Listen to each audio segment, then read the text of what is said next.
when King Xerxes' fury had subsided, he remembered Vashti and what she had done and what he had decreed about her. Then the king's personal attendants proposed, "Let a search be made for beautiful young virgins for the king.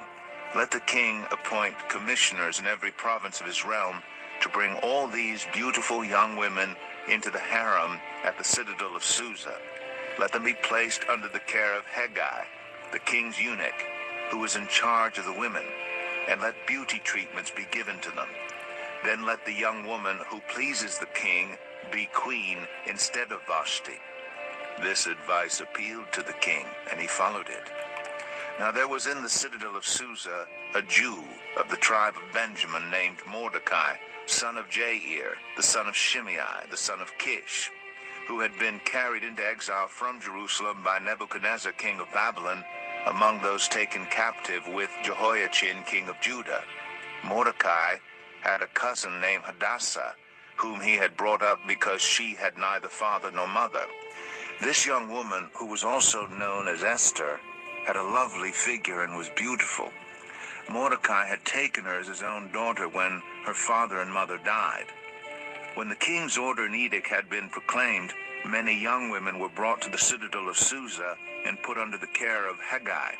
Esther also was taken to the king's palace and entrusted to Hegai, who had charge of the harem. She pleased him and won his favor.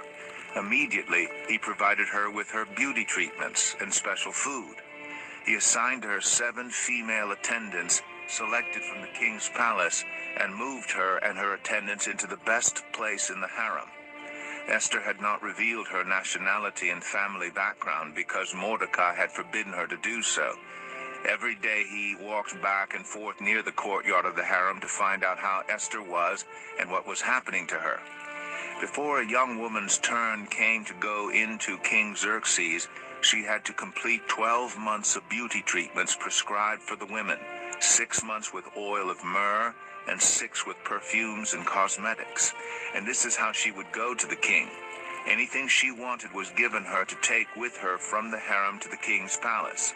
In the evening she would go there, and in the morning return to another part of the harem to the care of Shaashgaz, the king's eunuch who was in charge of the concubines. She would not return to the king unless he was pleased with her and summoned her by name. When the turn came for Esther, the young woman Mordecai had adopted, the daughter of his uncle Abihail, to go to the king, she asked for nothing other than what Hegai, the king's eunuch who was in charge of the harem, suggested. And Esther won the favor of everyone who saw her. She was taken to King Xerxes in the royal residence in the 10th month, the month of Tebeth, in the 7th year of his reign. Now the king was attracted to Esther more than to any of the other women, and she won his favor and approval more than any of the other virgins. So he set a royal crown on her head and made her queen instead of Vashti. And the king gave a great banquet, Esther's banquet, for all his nobles and officials.